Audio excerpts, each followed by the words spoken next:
Kemudian new. Okay, bilik SCADIO. Okay, dekat open hujung muka tu bilik metrik. Okay, sekarang bahagian bawah ni biasa kita drafting annotation kan. So, pastikan kita tukar dari hujung bawah ni. Drafting annotation ni tukar. Okay, 3D modeling.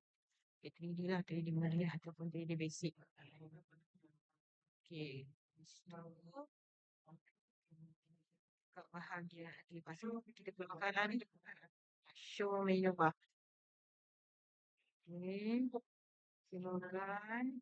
Okay, sekarang ni dekat bahagian 3D ni kita kena beli SE isometric ataupun dekat sebelah sini pun ada juga SE isometric. Sekarang ni kita punya UCS ni dah okey lah. Kalau kita tak tahu okey ke tak, kalau kita buat kelihatan dengan okey, kita set dengan UCS. Sekarang ambil line, okay, kita buat ni garisan. Okay, on kan auto mode.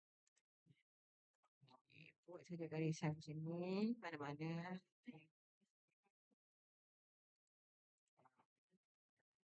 Okay. So, yang ini saya extendkan dia.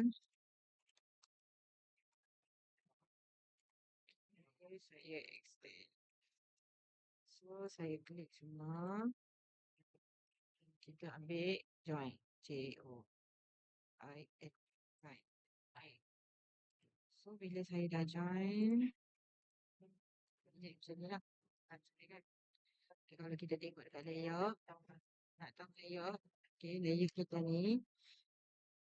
Okay, nanti kita set lah layout tu. Sekarang, ambil device. Kali ni dia dah join. Dia boleh extrude kalau dah join. So, sekarang kita extrude dia. Klik. Enter.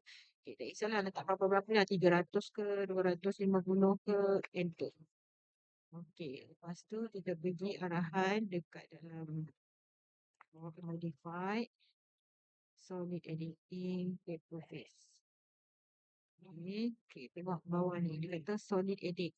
Select faces. So, kena pilih yang garisan panjang ni. Garisan panjang kita pilih. Ini. Okay, yang hujung tau. Jangan yang tapak. Yang hujung.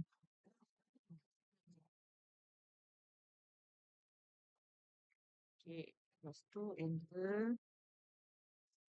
Hujung. Okay, dia letak lagi kan. Sekarang ni dia minta angle. Lepas tu angle. 60. Nampak? Enter dah. So, dia akan dapat macam ni. So, kalau nak kita tengok layout, kita buang layout sini ada dulu. Okay. Kita pergi dekat base. Hujung ni ada base kan. Dia anak panah ni kan. Kita kena pilih sudut ketiga. Okay. Lepas tu, pilih sini. Pilih sini. Okay. Klik mana. Klik enter. Atas, enter. Lepas tu. Klik lagi, kita nak klik tepi kan. Project. Tepi, enter dan